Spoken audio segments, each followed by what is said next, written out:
Hi everyone, कैसे हैं आप सभी। वेलकम टू क्वालिटी शिक्षा। आज के इस वीडियो में हम लोग समझेंगे क्यों हम लोग हमारी अंडरस्टैंडिंग के लिए ट्रोपोस्फियर को कंटेनर बोलते हैं और ट्रोपोपोज को लिड बोलते हैं। जिसने भी पिछले वीडियोस नहीं देखे हैं आप लोग ज्योग्राफी की प्लेलिस्ट में जाके देख लीजिएगा। तो सबसे पहले तो आप लोगों को मालूम है कि जो ट्रोपोस्फियर है वो एटमॉस्फेयर की सबसे लोअर लेयर है। हमने हमारे लास्ट वीडियो में देखा था कि जो ट्रोपोस्फियर है अगर आप उसमें हाइट के साथ ऊपर बढ़ते हैं, ठीक है, विथ इंक्रीज इन हाइट हमने बात करी थी कि टेम्परेचर डिक्रीज होता है, टेम्परेचर डिक्रीजेस। और साथ ही साथ में हमने फैक्ट भी लिखा था कि अगर आप 165 मीटर ऊपर जाते हैं तो 1 डिग्री सेल्सियस जो है टेम्परेचर डिक्लाइन होता है। बट ये जो डेटा था वो सिर्फ स्पेसिफिक ट्रोपोस्फियर के लिए था। अब एक इन जनरल एटमॉस्फेयर को समझने के लिए ध्यान से देखिएगा, इन जनरल पूरा एटमॉस्फेयर को समझने के लिए एक कॉन्सेप्ट होता है जिसको हम बोलते हैं एनवायरमेंट लैप्स रेट और नॉर्मल लैप्स रेट, वो हमको पढ़ना होता है। अब ये अर्थ है, अगर अर्थ की सरफेस से लेट्स सपोज अगर आप ऊपर जाएंगे तो हाइट के साथ जब ऊपर बढ़ते हैं तो टेम्परेचर डिक्रीज होता है, ठीक है। अब हम इन जनरल एटमॉस्फेयर की बात कर रहे हैं, तो जब actual rate of decline of temperature की बात होती है, देखिएगा एक्चुअल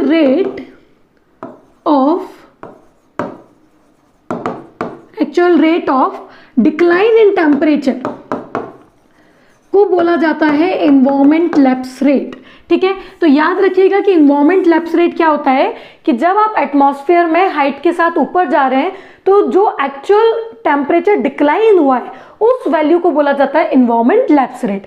देखिएगा ये जो एनवायरमेंट लैप्स रेट है इसका जो वैल्यू वेरी करता है, it is between 5 degree Celsius to 10 degree Celsius per kilometre rise in the atmosphere.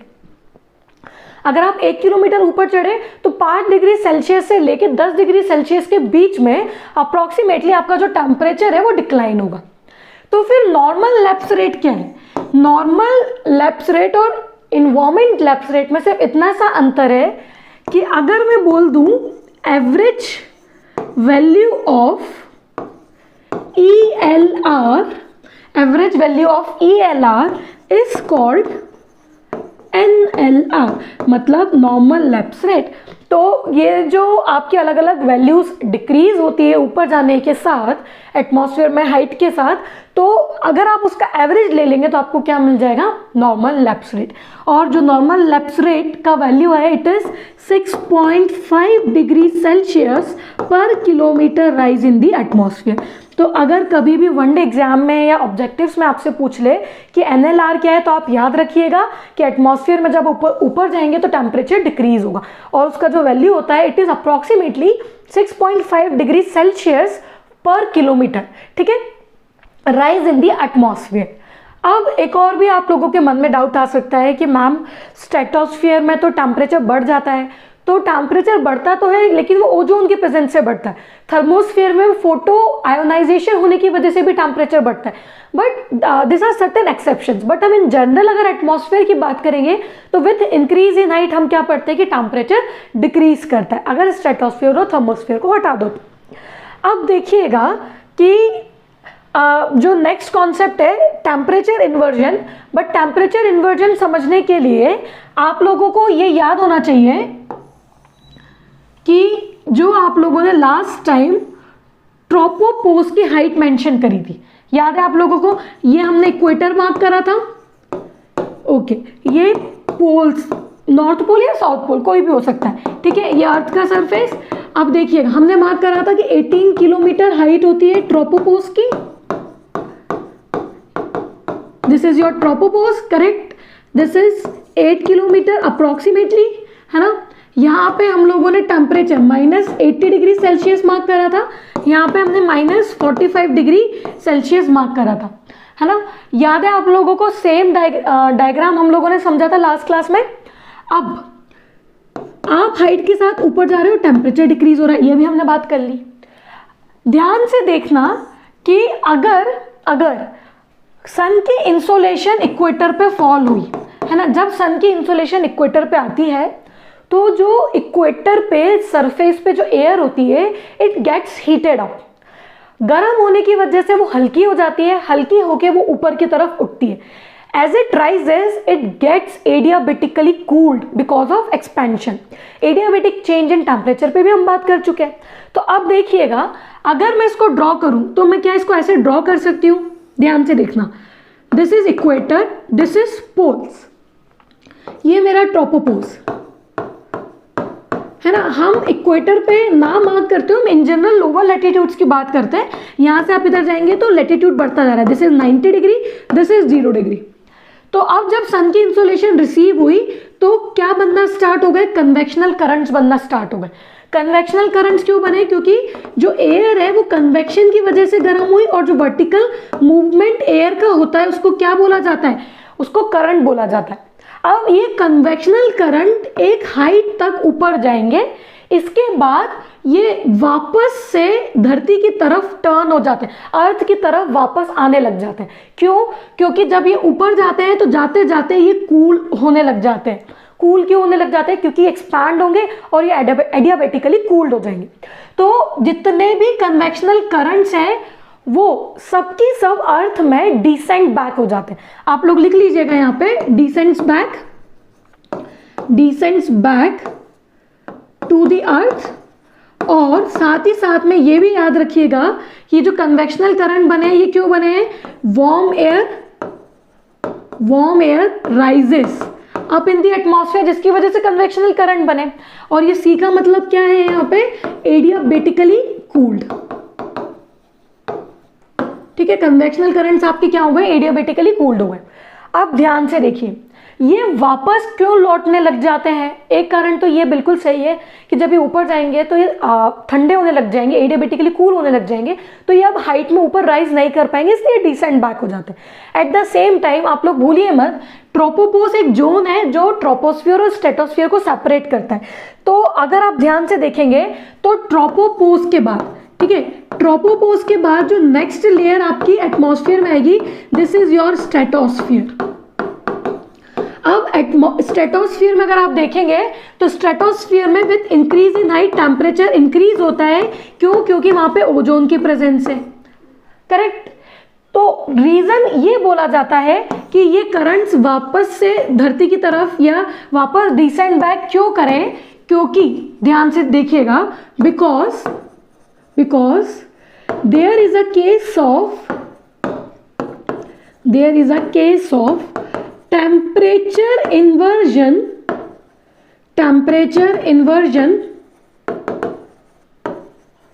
across the ट्रोपोपोज. ठीक है, क्योंकि ट्रोपोपोज के बाद स्ट्रेटोस्फियर में आपका जो होता है, क्या होता है? टेम्परेचर इन्वर्जन होने लग जाता है. क्यों? क्योंकि स्ट्रेटोस्फियर में टेम्परेचर बढ़ेगा. अक्रॉस द ट्रोपोस्फियर या आप लिख सकते हो अलोंग द ट्रोपोपोज. ठीक है, जैसे आप ट्रोपोपोज को क्रॉस करोगे. अब ध्यान से देखिए, अगर टेम्परेचर इन्वर्जन का केस हुआ है तो यहां पे ये कन्वेक्शनल करंट्स जो है वो स्ट्रेटोस्फियर में पेनिट्रेट नहीं कर पाएंगे. तो इसी वजह से ध्यान से देखिएगा, हाँ, जो ट्रोपोस्फियर है उसको क्या बोला जाता है? ये लिख लीजिएगा, it is known as real weather sphere of nature. मतलब क्या है इस फ्रेज का? देखिएगा, रियल मतलब रियल वेदर, मतलब जितने भी वेदर रिलेटेड फिनोमिनाज होते हैं, जैसे क्लाउड्स का बनना हो गया, ये सब कुछ कहाँ पे कन्फाइन रहते हैं? ये क्लाउड्स का बनना और जितनी भी अदर वेदर रिलेटेड एक्टिविटीज है, बायोलॉजिकल एक्टिविटीज है, ये सब कन्फाइन रहती है ट्रोपोस्फियर में. तो ट्रोपोस्फियर एक तरीका का कंटेनर है और उसके ऊपर एक जोन है जिसको बोला जाता है ट्रोपोपोज. वो लिड है क्योंकि वो कन्वेक्शनल करंट्स को स्ट्रेटोस्फियर में पेनिट्रेट नहीं होने देता है. अगर तुम्हारे कन्वेक्शनल करंट स्ट्रेटोस्फियर में पेनिट्रेट कर जाते तो जो क्लाउड्स आप लोग ट्रोपोस्फियर में बना रहे हो वो ट्रोपोस्फियर में नहीं बनते, वो सारे के सारे कहाँ चले जाते हैं? स्ट्रेटोस्फियर में. इसलिए इसको बोला जाता है कंटेनर, और ट्रोपोपोज को क्या बोला जाता है? लिड बोला जाता है. और साथ ही साथ में टेम्परेचर इन्वर्जन का फॉर्मूला टेम्परेचर इन्वर्जन का कॉन्सेप्ट याद रखिएगा. टेम्परेचर इन्वर्जन का अगर कोई डेफिनेशन पूछ लेता है 3 मार्क्स में, तो डेफिनेशन हम क्या लिखेंगे? With increase in height with increase in height the temperature increases instead of decline in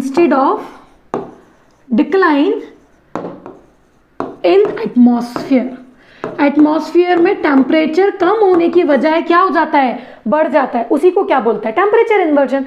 तो टेम्परेचर इन्वर्जन का अगर कोई आपसे पूछता है कि एग्जाम्पल बता दो कहाँ पे, तो एक तो आप बोल सकते हो ट्रोपोपॉज के अलोंग में होता है, क्योंकि ट्रोपोपॉज के बाद स्ट्रेटोस्फीयर में टेम्परेचर बढ़ जाता है। दूसरा एग्जाम्पल आप डाल सकते हो फ्रंट्स, ठीक है, जहाँ पे भी फ्रंट्स बनते हैं वहां पे भी टेम्परेचर इन्वर्जन होता है। अब फ्रंट्स क्या है हम लोग आने वाले वीडियोस में इसको डिटेल में समझेंगे, but for the time being याद रखिएगा, जब भी दो कॉन्ट्रास्टिंग एयर मासेस आके आपस में मिलती है, कॉन्ट्रास्टिंग एयर मासेस मतलब क्या है, कॉन्ट्रास्टिंग एयर मासेस मतलब एक एयर मास या तो वार्म हो और दूसरा एयर मास कोल्ड हो। तो जब ये दोनों आके आपस में मिलेंगी तो इनके बीच का जो बाउंड्री जोन होता है या जो ट्रांजिशन जोन होता है उसी को क्या बोला जाता है, fronts. Fronts are mainly formed in middle latitudes and this fronts are responsible for temperate cyclones in the world. So ध्यान में रखिएगा कि this are an example of temperature inversion. और एट द सेम टाइम जो earth की ऊपर atmosphere में एक लेयर है स्ट्रेटोस्फेयर, वहां पे भी क्या होता है, टेम्परेचर इन्वर्जन होता है। आई होप आप लोगों को समझ में आया हो कि क्यों हमने इसको कंटेनर और लिड बोला है। ये याद रखिएगा कि जो कन्वेक्शनल करंट्स होते हैं they keep turning towards the earth. Okay, देखो अब टेम्परेचर इन्वर्जन का डेफिनेशन आप लोगों ने लिख लिया है। एक कॉन्सेप्ट बचता है आपका last, that is your isothermal zone. सबसे पहले तो हम लोग नॉमेनक्लेचर को समझेंगे। आइसो मतलब होता है सेम, और जो थर्मल मतलब है इसका मतलब होता है टेम्परेचर, ठीक है। तो वो जोन जहां पे टेम्परेचर सेम रहता है उसको क्या बोलते हैं, आइसोथर्मल जोन। देखिएगा डायग्राम में ध्यान से, ये आपका ट्रोपोस्फियर के बाद आपकी जोन आती है ट्रोपोपोज और उसके बाद आपका स्ट्रेटोस्फियर। तो अगर आप लोग ध्यान से इस डायग्राम में देखेंगे तो ये आपको रेड कलर से कुछ पार्ट दिख रहा है जो कि वर्टिकली कांस्टेंट है। ट्रोपोपोज में भी टेम्परेचर कांस्टेंट रहता है और ट्रोपोपोज के ऊपर एक छोटा सा जोन है जिसको आइसोथर्मल जोन बोला जाता है, जहां पे भी टेम्परेचर सेम रहता है। तो अब टेम्परेचर सेम क्यों रहता है, ये क्वेश्चन हमारे दिमाग में आता है, क्यों ये टेम्परेचर सेम है। पहले तो आप लोग ये डायग्राम भी याद रखिएगा तो आप लोगों को समझने में इजी रहेगा। ये भी वही डायग्राम है, हाँ देखना ध्यान से। अब हम हमारे एग्जाम में क्या लिख के आएंगे वो हमको देखना पड़ेगा। This is equator, this is poles, ये आपका ट्रोपोपोज। अब ये वाला जो जोन होता है ट्रोपोपोज के ऊपर, इसको बोला जाता है आइसोथर्मल जोन, ठीक है। This zone is known as isothermal zone. अब हमने बोला कि इसमें जो टेम्परेचर है वो कांस्टेंट रहता है। तो अगर आप बोल रहे हो टेम्परेचर कांस्टेंट रह रहा है तो ना तो टेम्परेचर बढ़ रहा है और ना ही टेम्परेचर घट रहा है। ये दोनों ही केस नहीं होने चाहिए, तभी तो टेम्परेचर कांस्टेंट रहेगा। तो सबसे पहले तो देखते हैं कि टेम्परेचर बढ़ता क्यों नहीं है ना। अगर आप आइसोथर्मल जोन में चले गए, अगर आप स्ट्रेटोस्फीयर वाले पार्ट में ऑलमोस्ट आ ही गए, तो टेम्परेचर बढ़ क्यों नहीं रहा है, इसलिए नहीं बढ़ रहा है because there is not much ozone present, ठीक है। ओजोन इतनी ज्यादा नहीं होती है कि वो आइसोथर्मल जोन का टेम्परेचर बढ़ा दे। देखिएगा ध्यान से इस डायग्राम में, ये दिख रहा है आप लोगों को, ये वाला जो पार्ट है this is your isothermal zone, और जो मैक्सिमम ओजोन प्रेजेंट होती है वो आइसोथर्मल जोन के बाद में प्रेजेंट होती है। तो अगर ओजोन प्रेजेंट नहीं है तो वो टेम्परेचर नहीं बढ़ाएगा, तो इसलिए आइसोथर्मल जोन में टेम्परेचर बढ़ता नहीं। तो फिर अब कोई पूछ सकता है आपसे कि टेम्परेचर कम क्यों नहीं होता है, बढ़ने का रीजन तो समझ में आ गया। अब देखना, टेम्परेचर कम इसलिए नहीं होता है, रीजन मैं यहां लिख रही हूं, because there is not much convectional currents present, yeah, because there is not much convectional currents. अब कन्वेक्शनल करंट्स नहीं होने की वजह से यहाँ पे टेम्परेचर कम नहीं होता। और कन्वेक्शनल करंट्स क्यों नहीं है? क्योंकि कन्वेक्शनल करंट इसलिए नहीं है, जैसे ही एयर ऊपर पहुंची ट्रोपोपोज उनको क्या कर देगा, वापस अर्थ की तरफ सेंड बैक कर देगा। तो ये ट्रोपोपोज जो है it does not allow this convectional currents to cross tropopause और to penetrate into the stratosphere. तो जितने भी कन्वेक्शनल करंट्स हैं हमारे अर्थ के एटमॉस्फेयर में, ये अर्थ के सरफेस से ओरिजिनेट होते हैं और ट्रोपोपोज तक जाते हैं और वापस अर्थ की तरफ आ जाते हैं। या फिर कुछ अगर कंडेंसेशन हो जाएगा तो ये यहीं पे क्या कर देंगे, क्लाउड्स का फॉर्मेशन कर देंगे और कल को ये क्लाउड्स प्रेसिपिटेशन में कन्वर्ट हो सकते हैं। सो याद रखिएगा, all precipitation comes from cloud but all clouds do not result into precipitation. आज के वीडियो में हम लोगों ने temperature inversion, isothermal zone, environment lapse rate, ये सारे इंपॉर्टेंट पॉइंट्स देख लिए हैं। मैं जल्दी ही आपसे दूसरे वीडियो में मिलूंगी। Till then, good luck, take care, thank you.